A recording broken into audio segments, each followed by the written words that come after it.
I used to make plans, really good plans actually, and then I'll find a way, not dramatically, not in some obvious ways. It's just very, very little details that I did or at subconsciously doing to quietly ruin them. I decide I wasn't ready, and then for the next few weeks I feel terrible about the fact that I wasn't doing the things that I was going to do. And yeah, I start guilt tripping myself about it, and yet nothing changed. So then I call it laziness, I call it undiscipline, I call it procrastination. And then somehow I was thinking, I was saying it to myself, what is wrong with me? But here's what nobody tells you. Self-sabotage is not a weakness. It's actually a protection mechanism. Self-sabotage isn't a character flaw. And today I'm gonna talk about it. Hi everyone, my name is Sherry, and on my channel I'll be talking about self-mastery, and today we're gonna get into self-sabotage. So let's actually talk what self-sabotage is. We all see it as a weakness, like we're not disciplined enough, or we just don't want it bad enough, or we might even think that something is fundamentally broken in us. But this video is to tell you that that's not actually the case. It's actually your nervous system was designed to do what it's meant to do, which is protecting you from failure, protecting you from losses. And that's when you start to do things, you start to feel a bit more like, oh, this thing actually do matters to me, that I'm so scared of losing it. That's why you self-sabotage after that, because your nervous system is trying to protect you, and that's okay. So this is also in a way where you grow up, like your environment. So if you always been doing things very well and then something goes wrong, or like your brain is actually telling you like, oh, success leads to failure, success needs attention, those are very, very positive things that somehow your nervous system is telling you about something negative on top of it. That's when self-sabotage comes to play. And then you keep telling yourself staying small, it's safe. If you never try, you'll never fail. If you never fully commit, you never fully lose. So I had to sit with this self-sabotage for a really long time. I actually took years to actually try to recover from it, or actually be aware or catch it when it happens. And I wish someone would come to me and give me like a 5-step plan and like a step-by-step guide on like how to do things, and then I thought it'll be okay. But the real thing, or the real work, actually started when I know what I'm actually scared of. So for me, it showed up in every little aspects of my life. Like when I was given an opportunity and I'll talk myself out of it because of how I'm not confident, or this opportunity is too big for me and I feel so small compared to it. And even in goals that I set for myself, I tend to plan them, and even before I do like 10% of the work, I eventually just abandon them. And that's the patterns I started to notice. And that's when I realized that I need something to change in me. So when I really looked at it, the sabotage doesn't come when you have that vision, when you have that goals. It comes when the timing is just right. Like when, for example, when you started to see something out of it and you're like, what if I lose this?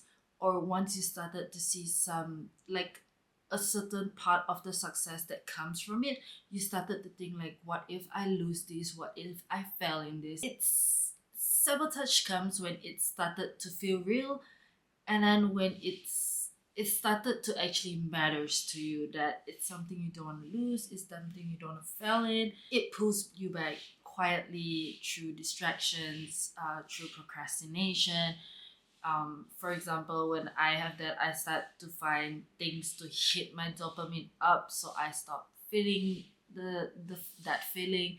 I stop thinking about it, and that's when I would go to all this doom scrolling, just watching series, binge watching series like for days, and then eventually just not do anything that was supposed to help me. And of course, I'm not saying that now I don't do that anymore. I still do. There are times where I self-sabotage and started scrolling, doom scrolling, trying to hit my dopamine up, or I started to play games and stuff. But that's when I can tell you that I'm still on the journey of this self mastery. I'm not fully completely healed yet, and I want this to be a part of the journey for us together. So, what's important now is that when you started to self sabotage or you started to see the pattern of it, be there and be more aware to catch it. You don't have to heal it fully, completely. You just have to know and know when to catch it before it pulls you back. So here's what actually helps. Um, Also, it actually helps me personally, where I would actually, anytime that I want to do something, I will actually write them down. And once I start to feel the pullback of it, I will also write them down, like what is this fear that causes this sabotage. And I'm not saying just write down like, oh, I'm fear of failure or I'm scared I will fail. It You have to go deeper into it. Like, what does failure actually means to you? What does this losses actually means to you that makes you feel so afraid to lose it? There are actually two very different conversations that when this happen, you have to really ask yourself within yourself. So it's, am I scared that I'll try and it won't work out, or am I scared that if it doesn't work out, I am never capable enough to actually start? So the second thing is also something very small that once you start, you realize why I say it's small is because don't think about the whole goal, don't think about the whole plan, the whole vision. Do the smallest step possible that it almost feel embarrassing to even say it out. So for example, I'm someone who plays sports quite a lot. So in every sports training that I go to, they don't always start with how you the basics of the sports, like the footwork and all this. Like they will always start with like as simple as stretching. That's one thing. And if you play like rackets or golf clubs, the sports that actually have equipment, you will have to learn how to hold them, how to grip the racket, and that is just one of the smallest thing that you should learn first before you want to be good at that sport. So that applies the same to real life, like your goals. Like you have to start with the smallest thing possible. And also because your nervous system doesn't actually trust the big leaps yet, because now you've only seen the first level. For example, like a pool diving. So the moment you go to to a pool and you see like the diving board, if you go straight to the top of the highest diving board, the moment you look down into the pool, you feel the fear of what if I fall and get injured, what if I didn't jump correctly and I would hurt myself. So that's where you start with the lowest level and you just jump from there.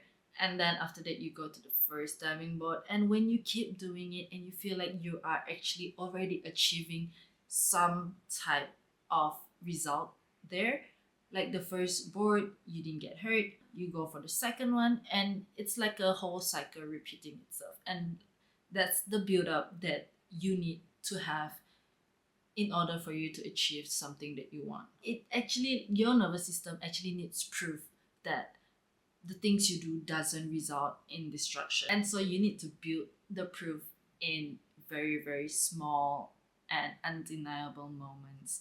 And if that's the case for you, and if you're watching this video, just think of this today, that you just have to take the next step and you don't have to do the whole vision in one day, just that one step. So I wish this is something that people would have told me or taught me sooner, like earlier, that you are not actually your own enemy. And the part of you that self-sabotage, it's just scared. And that scared part of us needs compassion instead of punishment. The moment I stopped going to war with that part of myself, something shifted. I wouldn't say it completely shifted overnight, but it slowly shifted to something that I was more aware of when it happened. If you're in the middle of a cycle right now where you have your goals, you have your plans, and you watch it quietly tearing it down, you're not broken. I'm just here to say that you're not broken. It's just part of the process. It's just part of the system where you're just being protected. And that's what I'm doing too.